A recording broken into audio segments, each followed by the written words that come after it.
Thy kingdom come. On ne dit pas que le règne vienne, mais on dit que le royaume se manifeste. Que le royaume soit activé. Si tu as le roi en toi, son règne ne doit pas venir parce qu'il est déjà en toi. Alors son règne doit simplement se manifester.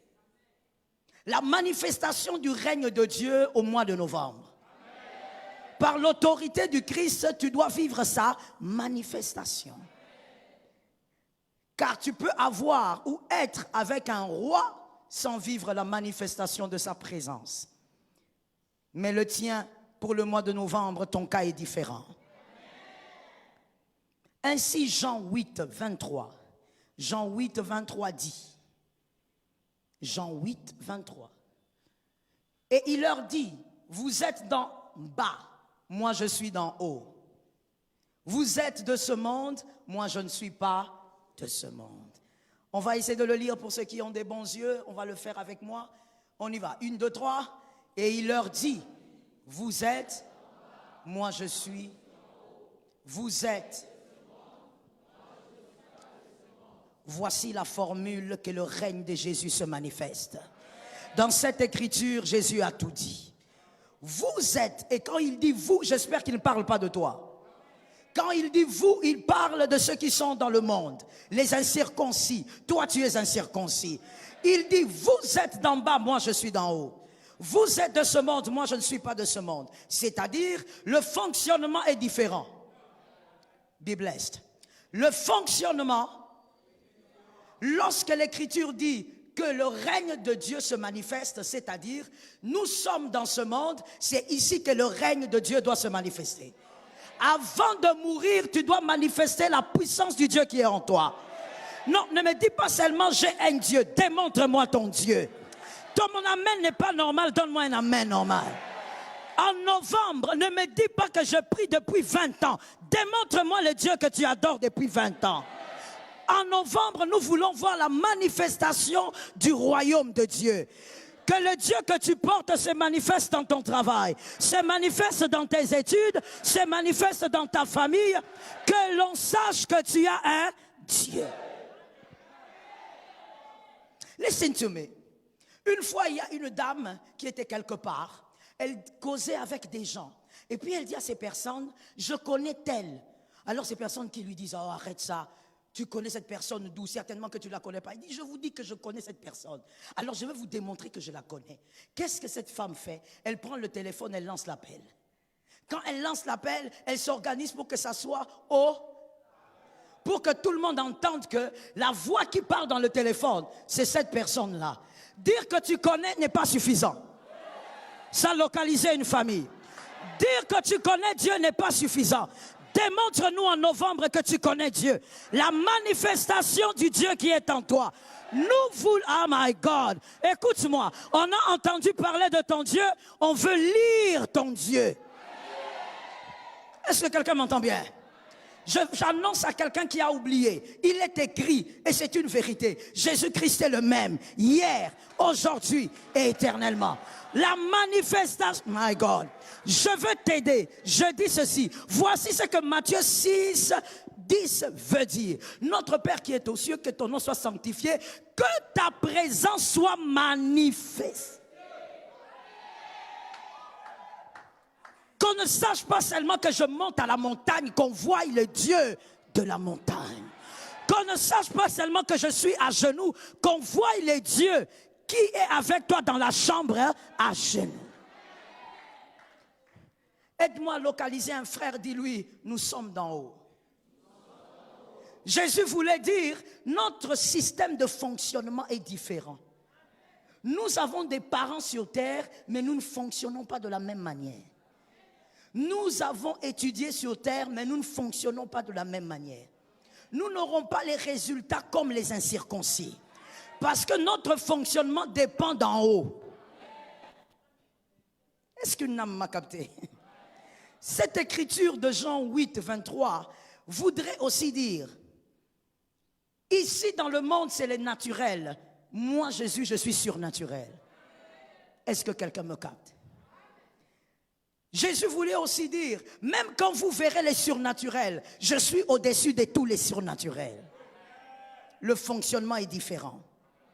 Ainsi, dans Jean 12, 26, Jean 12, 26, Jésus peut dire, Jean 12, 26, si quelqu'un me sert, qu'il me suive. Qu'il me suive. Regarde un voisin, dis-lui, suivre. Suivre.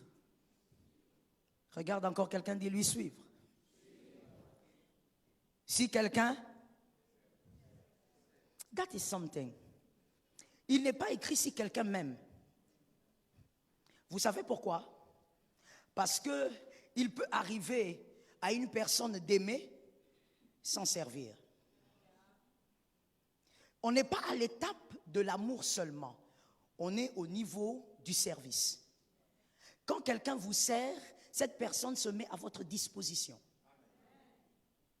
Alors voici ce que Jésus dit.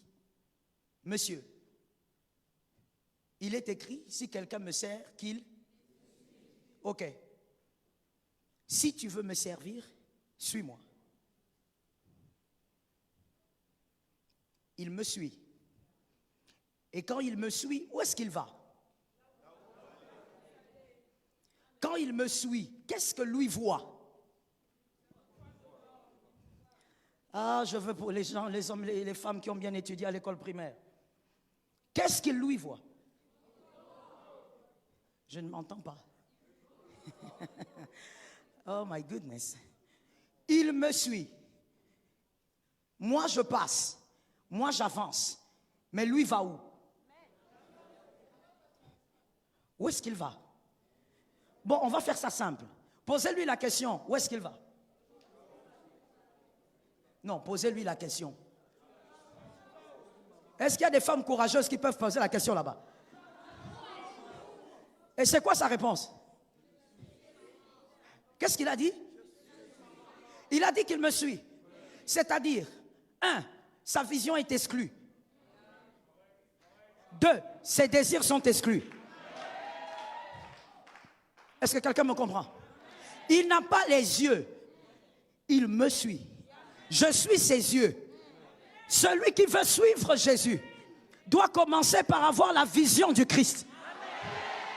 Tu n'as pas la vision du monde. Ainsi, colonel, si on vous dit, cette maladie-là ne partira pas, vous avez la vision de Jésus. Vous savez que ça va partir. Votre vision est exclue. C'est-à-dire, vous n'avez plus la manière de voir des hommes. Parce que vous suivez quelqu'un sans voir. C'est lui qui voit. C'est lui qui vous amène. J'ai aimé sa réponse, il a dit, je suis maman. C'est-à-dire, il ne sait même pas où on va. Vous avez remarqué comment il serpente comme ça là? Il ne sait même pas où on va. C'est-à-dire, Jésus est en train de dire, nous sommes d'en haut et non d'en bas. Notre manière de fonctionner en haut. C'est-à-dire, quand le monde te dit ça ne marche pas, toi tu dis ça marche, j'ai la vision de Dieu. Quand le monde te dit, ce genre de problème ne pourra jamais terminer. Je connais quelqu'un qui avait le même problème et qui est mort. Toi tu diras, nous sommes d'en haut, ça finira par s'arrêter. Celui qui est mort, c'est son cas. Nous sommes... Comment toi tu peux suivre Jésus, mais toi tu as la vision d'en bas? Comment veux-tu que Dieu se manifeste en toi tant que tu as la vision d'en bas? Et si Jésus a commencé par dire, moi je ne suis pas d'ici. Et celui qui veut me servir doit me suivre. Il ne sait pas là où il va, mais moi je sais où je l'emmène. Tu n'as pas de trompe, mais tu auras des enfants. Vision d'en haut. Est-ce que je peux parler? Est-ce que je peux libérer? Je libère cette parole de connaissance. Écoute-moi. On peut te dire, on a vu ta photo chez les marabouts, mais comme tu as la vision d'en haut, parce que tu as la vision de celui que tu sers, tu dis, cette photo va se brûler et rien ne va m'arriver. Est-ce que quelqu'un m'entend? Quelqu'un d'autre va te dire, nous on a vu ce genre de choses dans notre famille. Si tu continues comme ça, tu vas mal finir. Toi, tu dis, moi j'ai la vision d'en haut. Ça s'est passé dans votre famille, mais mon cas à moi est différent. Est-ce que quelqu'un m'entend bien? Regardez, lorsqu'on suit Jésus, la deuxième chose qui a été exclue, c'est quoi? Désir ou volonté. Regardez, fais l'espace.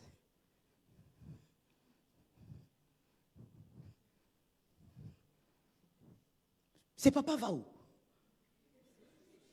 Même là où c'est étroit, il vient. Même là où il a l'impression qu'il n'y a pas d'espace, il vient. C'est-à-dire, ce que tu veux n'est pas ce qui t'apportera le changement, mais c'est ce que lui veut pour toi qui t'apportera le changement. Est-ce que quelqu'un m'entend? Même si les hommes ont l'impression que tu... Aïe, aïe, aïe, aïe, aïe, aïe, aïe. Même si les hommes ont l'impression que tu te mets dans des problèmes. Les hommes te regardent et disent, mais là où tu vas là, ce sont des problèmes. Toi, tu sais que tant que c'est Jésus qui t'a amené là, c'est le lieu de ta victoire. C'est le lieu de ton témoignage. C'est le lieu de ton miracle. Il est normal que lorsque tu suis Jésus, que les hommes ne comprennent pas ta perception de la vie. Est-ce que quelqu'un m'entend bien? On suit, il dit, suis-moi. Pas des visions, c'est sa vision. Ta volonté, c'est sa volonté. Assieds-toi sur la grâce que je te parle. Suivre Jésus, parce que nous sommes d'en haut. Nous ne sommes pas d'en bas. L'invitation à la manifestation de son royaume se fait à la manière de Dieu. Comme je t'ai dit, il a sa perception des choses parce qu'il est d'en haut. Je vous donne un exemple banal. L'homme, quand il veut vous honorer, il commence par quelque chose qu'on appelle le respect. Celui qui vous honore commence par vous respecter. Lorsqu'il n'y a pas le respect, il n'y aura pas l'honneur. Tout être humain fonctionne comme ça. C'est la manière de faire d'en bas. Le respect conduit à l'honneur. Mais avec celui qui est d'en haut, lorsqu'il veut honorer une destinée, il commence par l'humilier. Lorsque Dieu veut honorer un homme, il commence par l'humilier. Et quand je dis humilier, c'est selon les hommes. Parce que pour lui, tu es dans le couloir de l'honneur. Est-ce que quelqu'un m'entend?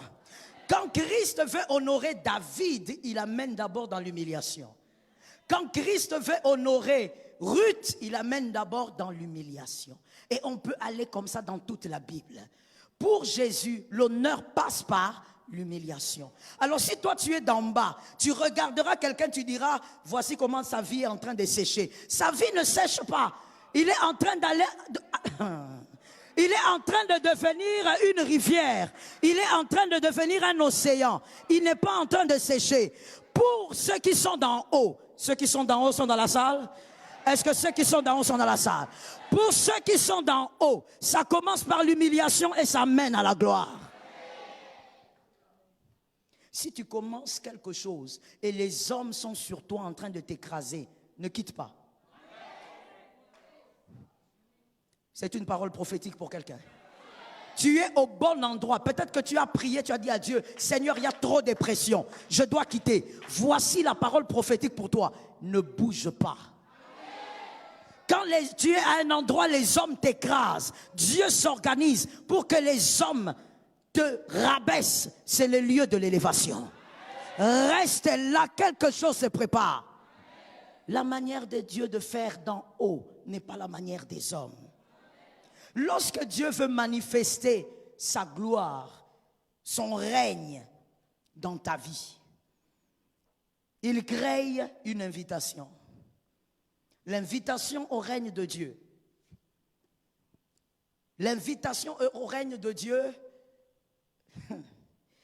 cette invitation n'a rien à voir avec ce que les hommes attendent.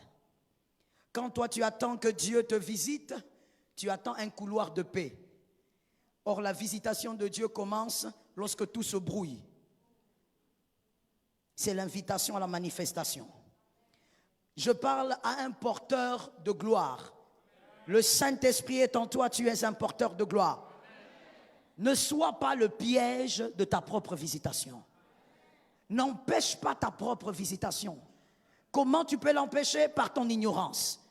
Que l'ignorance tombe ce matin. Lorsque Christ veut manifester sa gloire dans une vie, veut que son règne se manifeste, il crée le chaos. C'est l'invitation au règne de Dieu. Il crée un désordre. Le désordre de Dieu amène l'élévation au milieu des hommes. Dieu crée les Chaldéens. Il lève des Chaldéens. Pour ceux qui ne lisent pas la Bible, c'est dans Daniel. Nous sommes dans Daniel 3. Dieu lève les Chaldéens. Des hommes qui se sont levés pour dire à Nebuchadnezzar, il y a quelque chose qui ne marche pas au milieu de 3 hommes que nous avons rencontrés. Shadrach, Meshach et Abednego. Ces 3-là ne veulent pas adorer ta statue. Ta fameuse statue que tout le monde devrait adorer. Lorsque les batailles se lèvent, lorsque les hommes se lèvent contre toi, ne te focalise pas sur les hommes, attends la puissante gloire qui va se manifester. Prépare-toi à la puissante gloire qui doit se manifester. Les Chaldéens se lèvent et décident d'accuser ces 3 hommes. Ils vont vers Nebuchadnezzar. Nebuchadnezzar prend la décision d'allumer un feu. Daniel 3, 21. On allume un feu. La Bible dit que les hommes qui allumaient ce feu, les hommes qui alimentaient ce feu, ces 3 hommes sont tombés morts, tellement que le feu était brûlant. Mon frère, les Chaldéens s'élèveront, ils seront nombreux. Je ne sais pas dans quel domaine de ta vie. Et des fois même, tu ne sauras pas ce que tu as fait. Mais regarde bien et comprends que les choses sérieuses veulent commencer. Est-ce que quelqu'un m'entend? Je t'interdis en ce mois de novembre de fuir le couloir de ta visitation. Je t'interdis de fuir le couloir de ton témoignage. Reste dans ce couloir, quelque chose est en train d'arriver. Oh, je dis à quelqu'un, tu n'as pas l'âge de dire, je ne sais pas ce que j'ai fait, pourquoi on me crée des problèmes. Non, tu n'as pas besoin de faire quelque chose. C'est Dieu qui doit se manifester. Est-ce que quelqu'un m'entend bien? On allume ce feu. Les 3 hommes qui allument le feu meurent. On prend Shadrach, Meshach et Abednego, on jette dans le feu. Quand ces 3 hommes arrivent dans le feu, ils ont leurs caleçons, ils ont leurs manteaux, ils ont leurs vêtements, ils étaient liés, ils entrent dans le feu et ils commencent à se balader dans le feu. Qui t'a dit que tu mourras face à ce problème-là? Qui t'a dit que, écoute-moi bien, qui t'a dit que c'est le pire de toutes les situations que tu as vécues? Si c'est le pire de tous, tu vas quand même marcher dedans. Laisse-moi le dire aux hommes intelligents, ce problème-là te ressemble. Est-ce que quelqu'un m'entend? Parce que quand on te jette dans le feu, non seulement psychologiquement, tu es traumatisé, tu sais que tu es dans le feu, même quand tu ne sens pas la douleur, ta psychologie a été touchée, tu auras du mal à te lever et à marcher. Mais ces 3 hommes se sont levés. Ils ont commencé à marcher dans le feu. Je dis à quelqu'un, je t'interdis en ce mois de novembre de pleurer sur cette situation. Cette situation sera la matrice de ton miracle, la matrice de ton témoignage. Celui qui a dit Amen reçoit. As-tu déjà vu une femme qui a besoin d'avoir un bébé qui pleure quand elle tombe enceinte? As-tu déjà vu une femme qui a besoin d'avoir un bébé qui se met à se plaindre lorsqu'elle vomit? Elle sait que tout ça, c'est normal. Localise-moi 2 frères, dis-leur, tout ça, c'est normal. Nous sommes dans un culte prophétique, fais-le avec foi. Localise-moi celui qui a la foi, dis-lui, tu vois tout ce que tu vis là, c'est normal. Est-ce que tu entends bien? Vous savez, quand je dis à quelqu'un, dis à un frère, tu es en train de jouer à l'orgueilleux, tu ne parles pas. Mais quand l'Éternel va vous visiter, vous allez vous appeler, vous allez même oublier le pasteur. Vous allez vous appeler entre vous. Ah mon frère, tu te rappelles? Ah vraiment, Dieu m'a visité. Viens, on va boire quelque chose. Quelque chose. En plus, quelque chose. Je dis à ton frère, ce que tu vis est en train d'annoncer un miracle. Ah, Shakayaba, Satayaba, Rasakayaba. Shadrach, Meshach, Abednego, ils ont commencé à marcher dans le feu. Mon frère, maintenant, avant les difficultés, tu sembles être fragile, mais quand ça va s'allumer, tu seras plus fort qu'aujourd'hui. On ne comprendra pas d'où vient ta force. C'est un peu comme David. David pleure. Il dit l'enfant est malade. Mais quand on dit que l'enfant est mort, David arrête de pleurer. David va manger. David coupe le jeûne. La folie de Dieu, une haute sagesse pour les hommes. Shadrach, Meshach commence à marcher dans le feu. Pendant qu'il marche dans le feu, il y a Nebuchadnezzar qui est là en train de regarder et dit, ces gens marchent. Mon frère, ceux qui se lèvent contre toi, les Chaldéens, ils poseront la question. Elle est en train de respirer comment? Comment il fait pour tenir encore? Comment ils ont fait pour rester mariés jusqu'aujourd'hui? Qu'est-ce qui s'est passé? Ils poseront des questions, ils n'auront pas de réponse. Tu sais pourquoi? La réponse sera ta vie de tous les jours. Ça tombe sur toi au nom de Jésus. Ils vont se poser des questions. Yes, nous avons un Dieu qui s'organise aussi pour laisser le monde sous des questions sans réponse. Comment ça s'est passé? Ça s'est passé parce qu'on fonctionne selon un régime d'en haut. Les trois hommes marchent dans le feu. À un moment, Nebuchadnezzar dit, je vois quelqu'un. Je vois trois hommes, mais je vois encore quelqu'un. Il dit, je vois quelqu'un qui a un visage étrange. Je vois quelqu'un qui ressemble à un fils de Dieu. Non, il n'a pas bien parlé. Celui qui était dans le feu, ce n'est pas un fils de Dieu. C'est l'alpha et l'oméga. Je dis à quelqu'un, l'invitation à la manifestation de Dieu. Là, moi je suis circoncis, je sais que tu as un Dieu. Mais les incirconcis verront ton Dieu quand tu seras dans le feu. Est-ce que quelqu'un me capte? Quand tu es dans la paix, ce sont les circoncis qui savent que Dieu est avec toi. Parce que nous sommes convaincus que tu as reçu Dieu. Nous savons qu'il est avec toi. Mais les païens, Nebuchadnezzar, ceux qui ne croient pas en ton Dieu, ils verront ton Dieu pas quand tu es dans la paix. Seulement quand tu seras dans le feu. C'est là qu'ils seront capables de voir que depuis tout ce temps, tu avais un Dieu. La situation là va s'élever pour qu'on voie ton Dieu à l'intérieur. Mon frère, dans ta famille, il y a des situations qui perdurent. Parce qu'il faut qu'on voie ton Dieu. Mais on le verra seulement quand le feu sera attisé. Je dis à quelqu'un, ne t'inquiète pas que le feu est en train de s'attiser de plus en plus. Depuis que tu pries, la situation s'empire. Quelqu'un a dit avec moi, gloire à Dieu. Ah, quelqu'un a dit avec moi, que Dieu soit béni. Depuis que tu pries, les choses vont de mal en pire. On dit, depuis que tu pries, les gens continuent à te combattre. Depuis que tu pries, tu as l'impression que la situation pourrit. Depuis que tu pries, tu as l'impression qu'on a mis Lazare dans la tombe, on a mis la pierre. Alors la situation là ne va pas se réparer. La situation va ressusciter.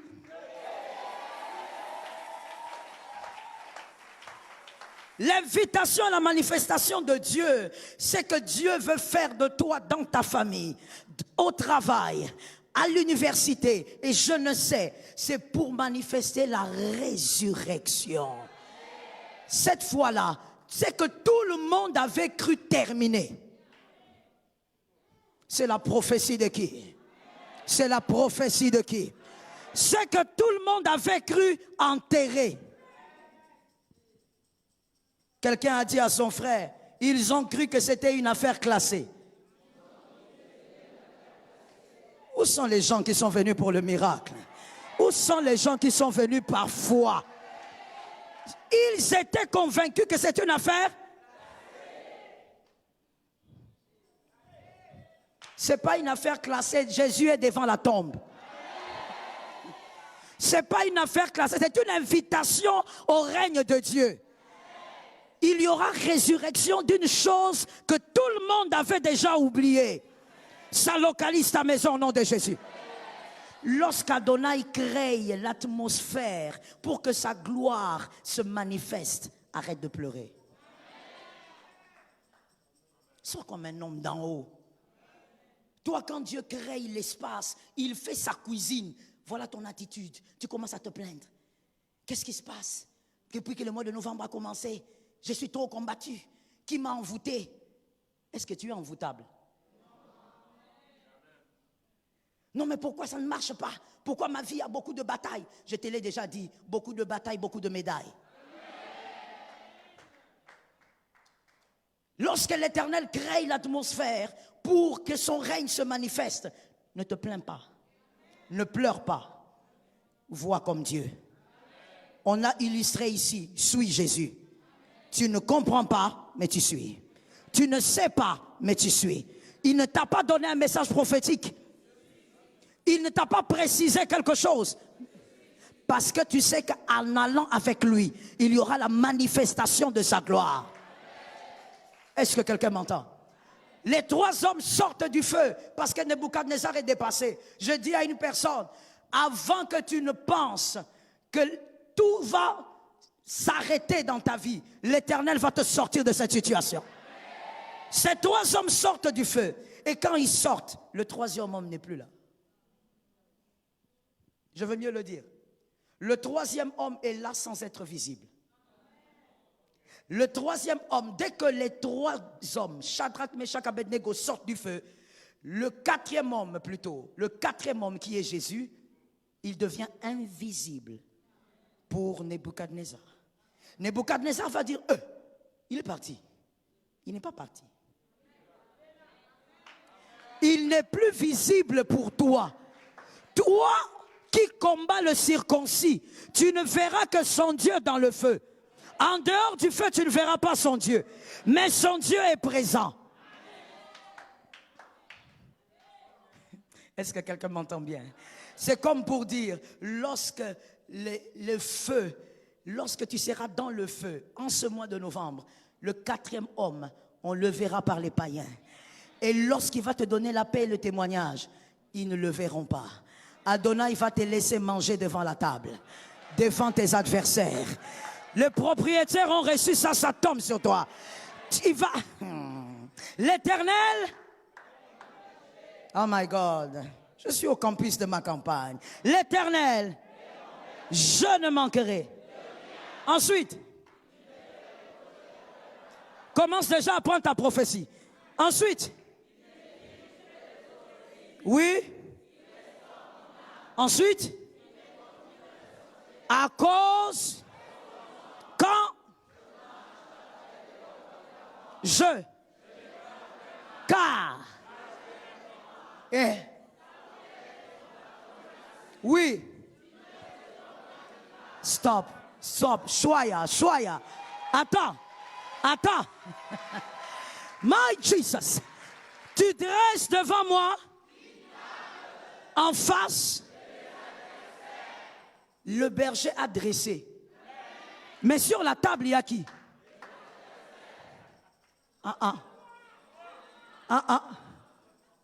L'Éternel que je suis avec depuis le début a dressé la table. Mais qui est sur la table? Toi, tu es sur la table. L'Éternel, il est où?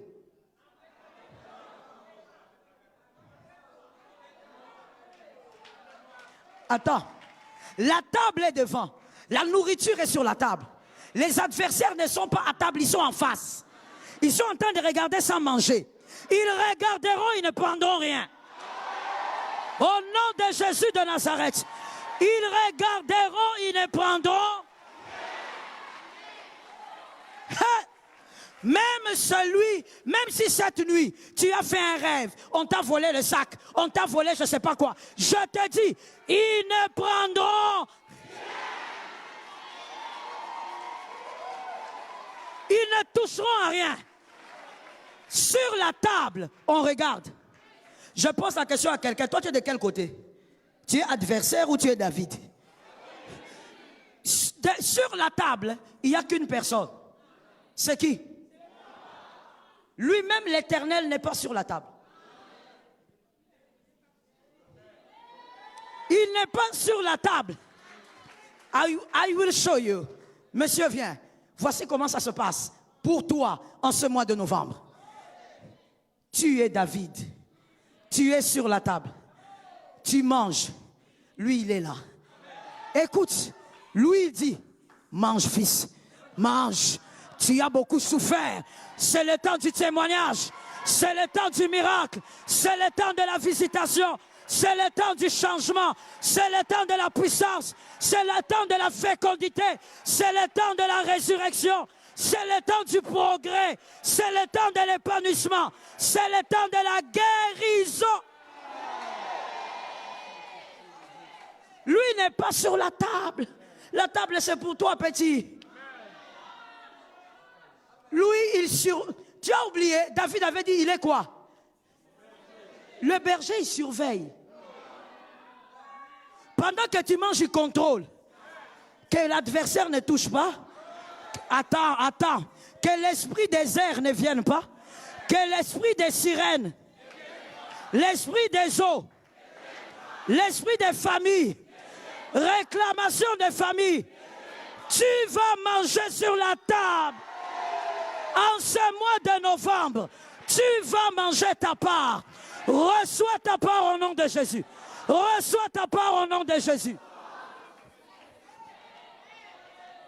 Lorsque Jésus dresse la table, les adversaires posent la question. Tout ça pour un seul homme. Tu sais pourquoi ça sera au-delà de ce que tu attends? Mais où sont les propriétaires de la prophétie? Où sont les concernés de la prophétie? Tu sais pourquoi en novembre, nous sommes sur la prophétie du mois de novembre. Que ton règne vienne, c'est pour novembre.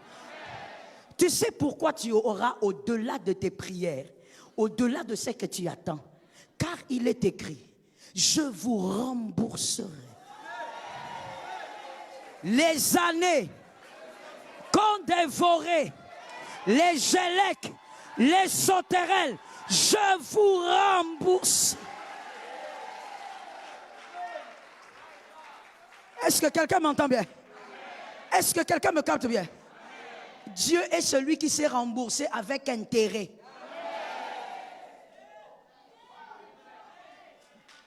Il rembourse avec. On regardait Abraham, on dit il vieillit, il va aller mourir. Où est l'enfant que Dieu lui avait promis? Quand Dieu a donné les années, c'était avec intérêt. Est-ce que quelqu'un m'entend? Lève ta main droite, je déclare sur toi 3 prophéties. Au nom de Jésus, en ce mois de novembre, les Chaldéens viendront, mais tu sortiras du feu.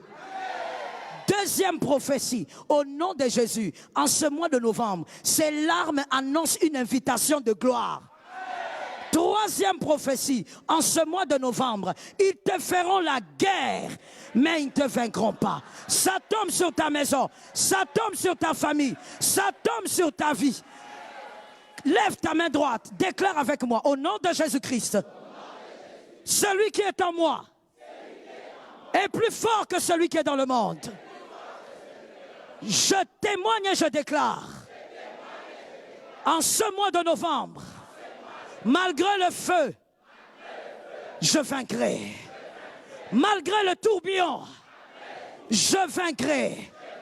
Le règne de Dieu va se manifester. Commence à prophétiser.